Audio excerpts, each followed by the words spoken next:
आपके साथ मैं हूं ममता तिवारी। 3 दिसंबर को विधानसभा चुनाव की मतगणना होगी और यह साफ हो जाएगा कि प्रदेश में किसकी सरकार बनेगी। हालांकि कांग्रेस के दिग्गज नेता अभी से यह दावा कर रही हैं कि कांग्रेस की सरकार रिपीट होगी। देखिए रिपोर्ट।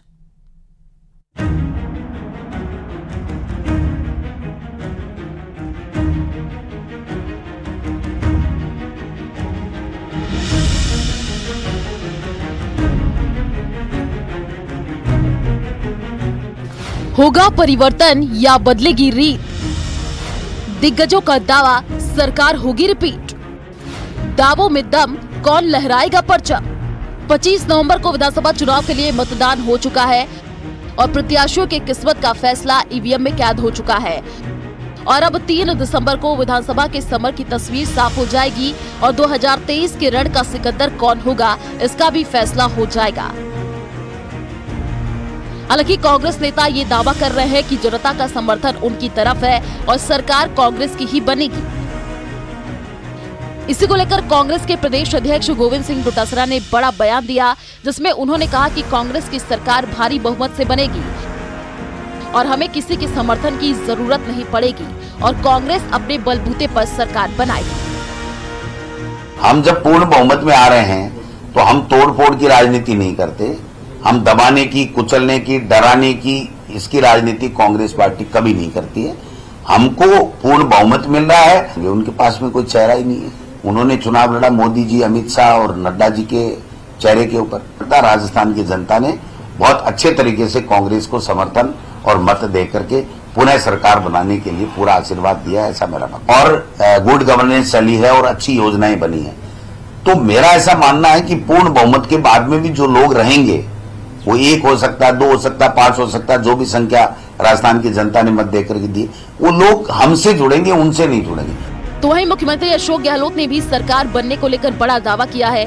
सीएम गहलोत ने कहा कि हमने विकास के मुद्दे पर चुनाव लड़ा है और राजस्थान के साथ साथ बाकी 4 राज्यों में भी कांग्रेस की सरकार बनेगी। साथ ही बीजेपी पर हमला बोलते हुए कहा कि बीजेपी के नैरेटिव फेल हो रही है।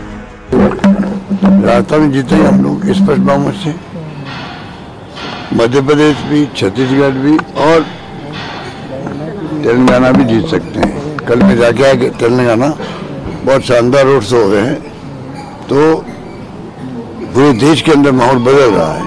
और जो मोदी जी के जो नैरेटिव है वो फेल हो रहे हैं। मोदी जी के नैरेटिव बन नहीं रहे हैं जो बनाना चाहते थे। उदाहरण राजस्थान है, 5-7 चीफ मिनिस्टर, प्रधानमंत्री जी, अमित शाह जी, केंद्रीय मंत्रियों की लाइन लगी हुई थी और यहाँ लोकल नेता गायब थे। जितने ही मुख्यमंत्री के नाम चल रहे हैं वो तो सब गायब थे, वो कैंपेन कर ही नहीं पाए। पर नए जो बनाने की कोशिश की थी धार्मिक भावना भड़का करके, वो मैं प्रदेशवासियों को धन्यवाद दूंगा कि वो इनके जो टिप्पणियाँ थी उन्हें प्रभावित नहीं हुए। दिग्गजों के दावों का दौर लगातार जारी है। ऐसे में अब ये देखना होगा कि किसके दावों में कितना दम है और 3 दिसंबर को किसका परचम लहराएगा। Bureau report, news 18।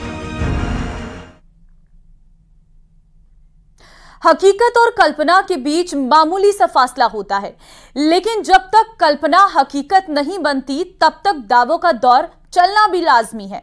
ऐसा ही हो रहा है इन दिनों राजस्थान में, जहां बीजेपी ने ख्यालों में ही सही खुद की सरकार बना दी है।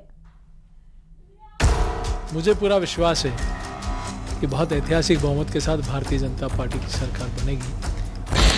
कांग्रेस को अपने घर की चिंता करनी चाहिए। जनता का अपार समर्थन भारतीय जनता पार्टी को मिला है। प्रदेश की जनता ने किसे सत्ता की चाबी सौंपी है, उसका फैसला 25 नवंबर को ही ईवीएम में कैद हो चुका है। अब 3 दिसंबर को साफ होगा कि सत्ता का सिकंदर कौन बनेगा, लेकिन बीजेपी ने अभी से जीत का दावा करना शुरू कर दिया है। कल सीपी जोशी ने प्रदेश में प्रचंड बहुमत से बीजेपी की सरकार बनने का दावा किया था और आज बीजेपी में चुनाव प्रबंधन का जिम्मा संभालने वाले नारायण पंचारिया ने भी प्रदेश की जनता का भरपूर सहयोग मिलने की बात कही है। भारतीय जनता पार्टी ने बहुत ही संजीदगी के साथ सबकी टीम भाजपा ऐसा करके चुनाव प्रबंधन का दायित्व मुझे सौंपा था हमने सबको साथ लेकर बहुत ही व्यवस्थित तरीके से 199 विधानसभा में चुनाव कंटेस्ट किया है। आप देख ही रहे हैं, जनता का अपार समर्थन भारतीय जनता पार्टी को मिला है। अब तो लगभग जितने राजनीतिक पंडित हैं, सबने स्पष्ट बात ये कह दी है कि भारतीय जनता पार्टी प्रचंड बहुमत के साथ में सत्ता में आ रही है। प्रदेश में सरकार किसकी बनेगी ये 3 दिसंबर को तय होगा, लेकिन बीजेपी में ऐसे नेताओं की लिस्ट बढ़ती जा रही है जो प्रदेश में प्रचंड बहुमत से सरकार बनाने का दावा कर रहे हो। कल सीपी जोशी ने प्रचंड बहुमत से सरकार बनने का दावा किया था। अब इसी तरह का दावा चुनाव प्रबंधन का जिम्मा संभालने वाले नारायण पंचारिया भी करते नजर आ रहे हैं। प्रदेश में 25 नवंबर को हुई बम्पर वोटिंग से बीजेपी का जोश हाई है। नतीजों से पहले ही बीजेपी के दिग्गजों ने पार्टी की जीत सुनिश्चित कर दी है। आइए आपको दिखाते हैं कि कैसे बीजेपी प्रदेश अध्यक्ष सीपी जोशी 135 सीटों के साथ सरकार बनने का दावा कर रहे हैं। मुझे पूरा विश्वास है कि बहुत ऐतिहासिक बहुमत के साथ भारतीय जनता पार्टी की सरकार बनेगी और कांग्रेस पार्टी 50 के अंदर रहेगी। मैं पूरे दावे के साथ कह सकता हूँ। तो बीजेपी कितनी आ रही है सर आपने, क्योंकि कल मीटिंग भी ली है? मैं मिनिमम 135 प्लस 135 से ऊपर आएगी। ऊपर कितनी आए ये नहीं कह सकता, लेकिन मिनिमम 135 आएगी ये मैं कह सकता हूँ। 135 प्लस ही रहेगी।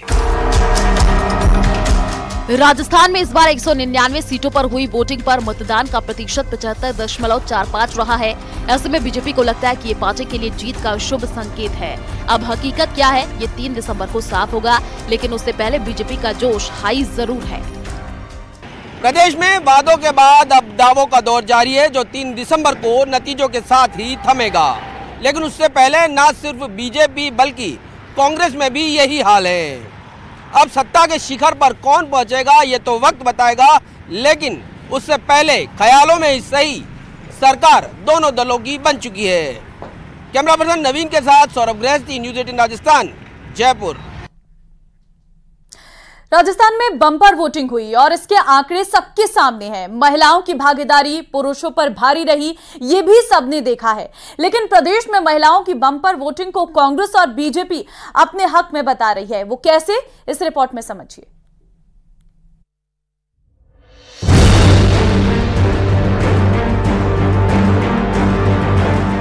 किसके हक में आधी आबादी का मताधिकार?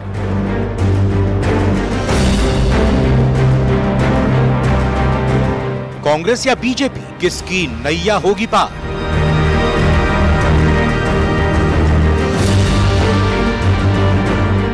सवाल वाजिब है, लेकिन इसका जवाब 3 दिसंबर से पहले मिलने वाला नहीं है। लेकिन कांग्रेस और बीजेपी दोनों ही दलों के नेता भविष्यवक्ता हो गए हैं। अब इसे नतीजों से पहले की बेचैनी भी कहा जा सकता है।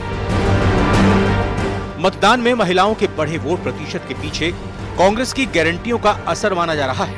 वहीं बीजेपी को बम्पर वोटिंग में कांग्रेस के खिलाफ महिलाओं का गुस्सा नजर आ रहा है। बीजेपी का दावा है कि प्रदेश सरकार की नीतियों से आजिज महिलाओं ने बीजेपी के पक्ष में वोट किया है।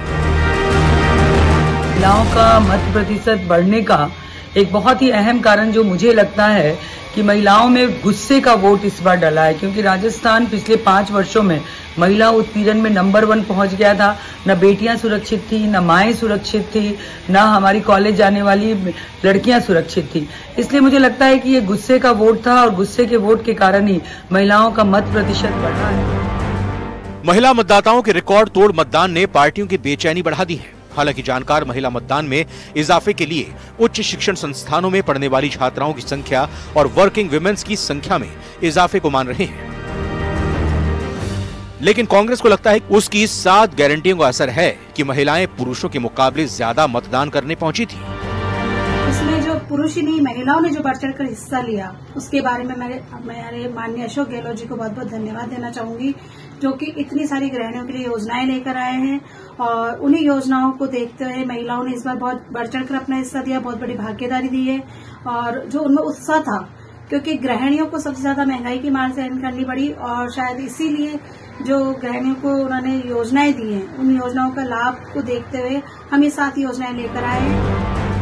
महिला मतदान के मामले में पोकरण विधानसभा क्षेत्र सबसे आगे रहा, जहां 88.23% महिलाओं ने मतदान किया, जबकि कुशलगढ़ विधानसभा क्षेत्र में प्रदेश में महिला मतदान के मामले में दूसरे नंबर पर रहा।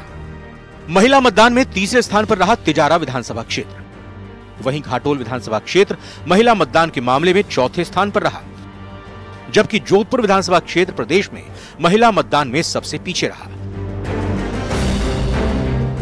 कांग्रेस बीजेपी महिलाओं के ज्यादा मतदान को कुछ भी समझे, लेकिन यहाँ की महिला मतदाता क्या सोचती हैं, जरा वो भी देखिए। कांग्रेस और बीजेपी पार्टियों को महत्वता जब भी दी जाती है जब महिलाओं को हर तरीके से सुरक्षा मिले, महिलाओं को रोजगार मिले, महिलाओं की हर तरीके से सेफ्टी हो। और उस पार्टी में अपन किसी भी पार्टी के लालच में नहीं आए कि हमको मोबाइल मिल रहा है, क्या मिल रहा है, बस महिलाओं को हर तरीके से सेफ्टी मिले, उसी पार्टी को महिला सपोर्ट करती है और वही पार्टी महिलाओं के लिए उचित रहती है। में हमेशा से ही दो पार्टियां बड़ी मानी जाती है, बीजेपी और कांग्रेस। हम चाहते हैं इस बार हमारे पास ऐसी सरकार आए जो हमें मोबाइल या ऐसी चीज़ें देकर लालच ना देके, बल्कि हमें सेफ्टी प्रोवाइड करे, स्पेशली विमेंस के लिए सिक्योरिटी हो, सेफ्टी हो, हर चीज़ में इक्वालिटी हो। हाल ही में विधानसभा चुनाव हुए हैं और हमें यही ध्यान में रखकर उसी पार्टी को वोट करना चाहिए जो महिलाओं के सशक्तिकरण पे और उनकी सुरक्षा पे ध्यान दे, उन्हें बराबर की भागीदारी मिले। एक महिला घर से लेके बाहर तक बहुत अच्छे से अपनी जिम्मेदारी का निर्वाह करती है। महिलाओं ने पुरुषों के मुकाबले ज्यादा मतदान किया है। अब इसके मायने क्या हैं? ये बीजेपी और कांग्रेस भले ही अपनी जीत के दावे की तरह देख रही हो, लेकिन असल तस्वीर तो 3 दिसंबर को ही सामने आएगी। जयपुर से न्यूज़ 18 राजस्थान के लिए महिमा जैन की रिपोर्ट।